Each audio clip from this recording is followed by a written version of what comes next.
আসসালামু আলাইকুম, সবাই কেমন আছেন? আমি তো ভালো আছি। অনেক দিন পর আজকে একটা লং ভিডিও নিয়ে আসছি। শিরিষ পিঠা বানাবো, তার জন্য শিরিষ পিঠা বানাতে সিদ্ধ চাল লাগে।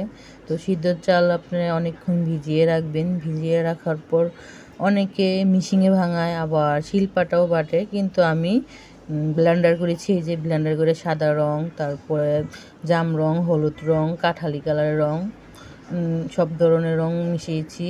এখন শিরিষে ভরতেছি, শিরিষ পিঠা বানাবো। তো শিরিষে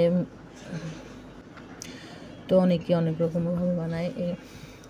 এই যে শিরিষে দিয়ে ফুল ডিজাইন করা হচ্ছে। আমার আপু ডিজাইন করতেছে অনেক সুন্দর করে। লাভ আঁকানো হয়েছে, একটা লাভ আঁকাচ্ছি।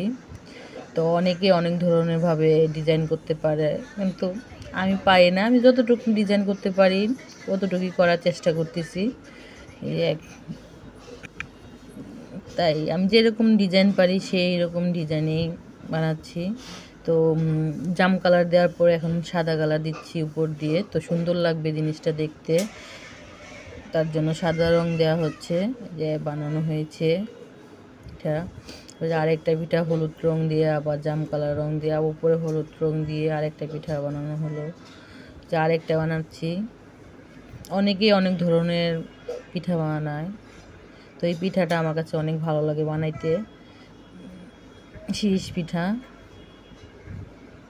পিঠা বানানো শেষ হলে একটা পাত্র বসাই, চুলার পরে বসিয়ে উপরে কাপড় দিয়ে সবগুলা পিঠা আমি ভাপে দিব। এই যে এখন সবগুলা বানানো শেষ, এখন আমি ভাপে দিব।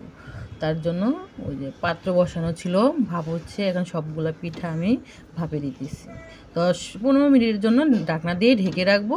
এই 15 মিনিট হয়ে গেছে। এখন আমি পিঠাগুলো তুলে মানে একটা পাত্রে সুন্দর করে রোদে দেওয়া, এই যে পাত্রের মধ্যে রেখে একটা একটা করে সুন্দরভাবে সাজিয়ে রোদে দেওয়া হবে। যে আমার নামের অক্ষর জেসমিন যে দিয়ে একটা বানানো হয়েছে। তো কে কীভাবে বানায় জানি না, আমি এরকমভাবে বানাই, ডিজাইন করি। তো আমার কাছে এগুলোই ভালো লাগে। এই যে পিঠাগুলা রোদে দেওয়ার জন্য আমি সুন্দর করে সাজাচ্ছি প্লেটে। এগুলো পিঠা তেলে ভেজে খেলে খুবই ভালো লাগে আমার কাছে। এখন রোদে নিয়ে যাচ্ছি, বাইরে রোদে দিয়ে আসবো। এই যে রোদে দিলাম, সবগুলা পিঠা বানানো শেষ, এখন রোদে দিয়েছি। রোদে দেওয়ার পর এরকম হবে। তো তেলে ভাজা খেলে খুবই ভালো লাগে। থ্যাংক ইউ, সবাই ভালো থাকবেন।